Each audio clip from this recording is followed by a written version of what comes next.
ang mga tuntunin tungkol sa katarungan.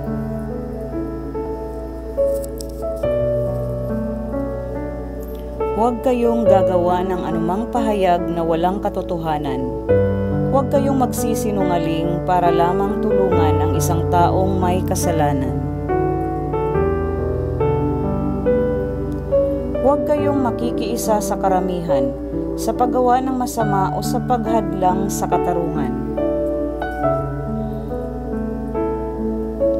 Ngunit huwag rin ninyong kikilingan ang mahihirap dahil lang sa kanilang kalagayan. Kung makita ninyong nakawala ang baka o asno ng inyong kaaway, hulihin ninyo ito at dalhin sa may-ari. Kapag nakita ninyong nakabuwal ang asno ng inyong kaaway dahil sa bigat ng dala, tulungan ninyo ang may-ari upang ibangon ang hayop.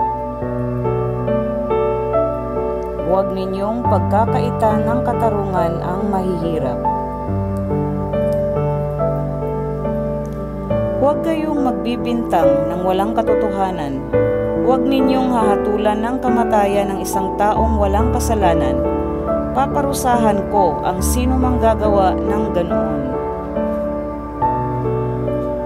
Huwag kayong tatanggap ng suhol sapagkat ang suhol ay bumubulag sa tao sa katwiran at ikinaaapi naman ng mga walang sala. Huwag ninyong aapihin ang mga dayuhan.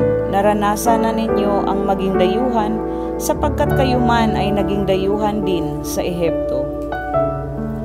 6 na taon ninyong tatamnan ang inyong mga bukirin at 6 na taon din ninyong aanihin ang bunga.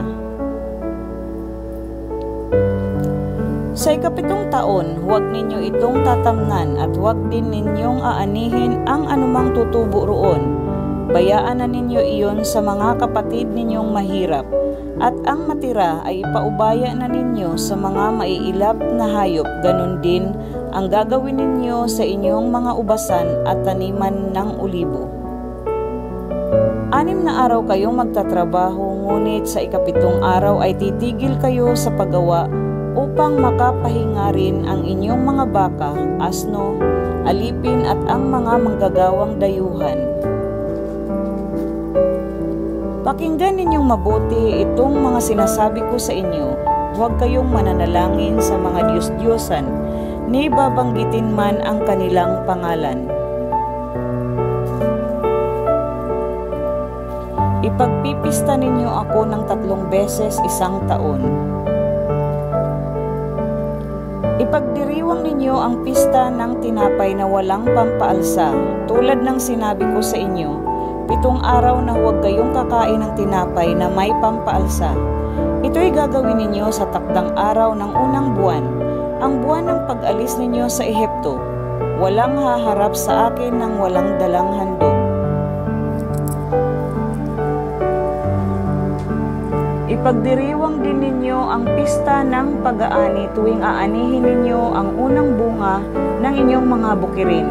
At ipagdiriwang din ninyo ang pista ng mga tolda sa pagtatapos ng taon, sa pitasan ng ubas at ng mga bungang kahoy. 3 beses isang taon, lahat ng lalaki ay haharap sa Panginoong Yahweh. Huwag ninyong sasamahan ng tinapay na may pampaalsa ang mga hayop na ihahandog ninyo sa akin. At huwag ninyong hahayaang matira sa kinabukasan ang taba ng mga hayop na handog ninyo sa pagpipista para sa akin. Dadalhin ninyo bilang handog sa bahay ni Yahweh na inyong Diyos ang mga pinakamainam na unang ani ng inyong mga bukirin. Huwag kayong maglalaga ng tupa o batang kambing sa gatas ng sarili nitong ina. Magpapadala ako ng anghel na namumuna sa inyo. Pangangalagaan niya kayo sa inyong paglalakbay at papatnubayan hanggang sa lupaing inihanda ko sa inyo. Papakinggan ninyo siya at susundin ang lahat ng sasabihin niya sa inyo. Huwag ninyo siyang susuwayin sapagkat lahat ng ginagawa niya ay sa pangalan ko at hindi niya kayo patatawarin kapag nagrebelde kayo sa Kanya. Kung susundin ninyo siya at gagawin ninyo ang mga sinasabi ko, ipaglalaban ko kayo sa inyong mga kaaway.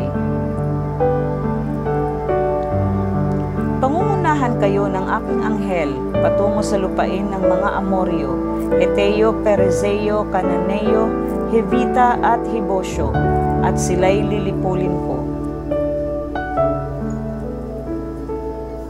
Huwag ninyong yuyukuran o sasambahin ang kanilang mga diyos-diyosan, ni tutularan ang kanilang ginagawa. Durugin ninyo ang kanilang mga diyos-diyosan, pati mga haliging ginamit nila sa pagsamba. Akong si Yahweh ang siya lamang ninyong paglilingkuran. Pasasaganain ko kayo sa pagkain at inumin at ilalayo sa anumang karamdaman. Isa man sa mga babaeng Israelita ay walang makukunan o mababaog, at bibigyan ko kayo ng mahabang buhay. Dahil sa gagawin ko, masisindak ang lahat ng haharap sa inyo. Malilito ang mga bansang makakalaban ninyo at magtatakbuhan dahil sa takot.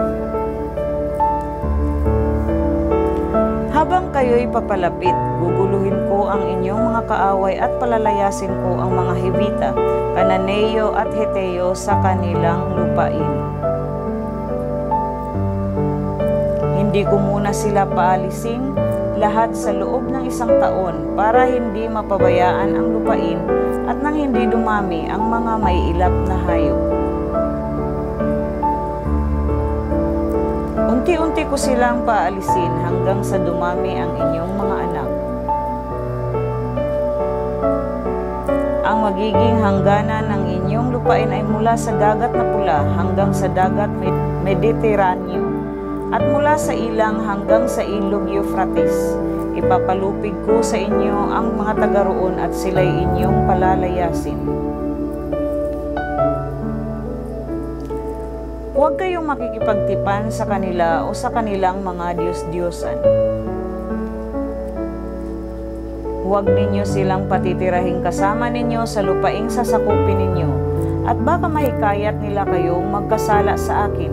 Kapag pinaglingkuran ninyo ang kanilang mga diyos-diyosan, iyon ang magiging simula ng inyong kapahamakan.